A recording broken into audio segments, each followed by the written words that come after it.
નમસ્કાર દર્શક મિત્રો, આપ જોઈ રહ્યા છો Banas crime 24 news Gujarati channel. હવે જોઈએ આજના મુખ્ય સમાચાર। આગામી 1 થી 7 સપ્ટેમ્બર 2025 દરમિયાન અરવલ્લીની ગિરિમાળાઓમાં ગુંજી ઉઠશે માં અંબેના ભક્તિભર્યા સૂરો।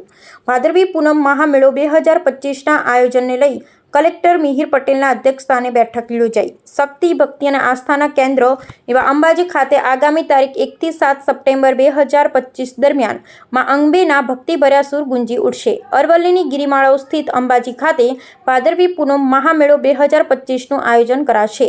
આયોજનના ભાગરૂપે જિલ્લા કલેક્ટર મિહિર પટેલના અધ્યક્ષસ્થાને કલેક્ટર કચેરી પાલનપુર ખાતે સંબંધિત અધિકારીઓ સાથે બેઠક યોજાઈ હતી। આ બેઠકમાં કલેક્ટરે સમગ્ર મેળાનું સુચારુ આયોજન અને વ્યવસ્થાઓને લઈ સમીક્ષા કરાઈ હતી। જિલ્લા કલેક્ટર મિહિર પટેલે વહીવટી તંત્ર દ્વારા કરવામાં આવતી મેળાની તૈયારીઓનો લાભ છેવાડાના પદયાત્રી સુધી પહોંચી શકે તે મુજબની વ્યવસ્થા કરવા જણાવ્યું હતું।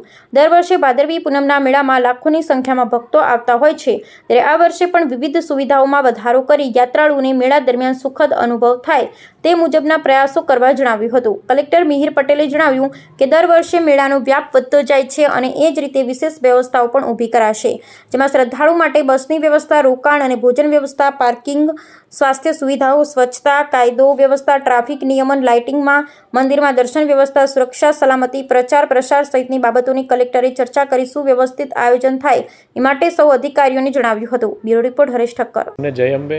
આગામી 1 સપ્ટેમ્બર 2025થી 7મી સપ્ટેમ્બર 2025 સુધી શક્તિપીઠ અંબાજી ખાતે ભાદરવી પૂનમ મહામેળાનું આયોજન થવાનું છે। આ આયોજન સંદર્ભે આજ રોજ જિલ્લા કક્ષાના તમામ અધિકારીઓ સાથે મિટિંગનું આયોજન કરવામાં આવ્યું હતું।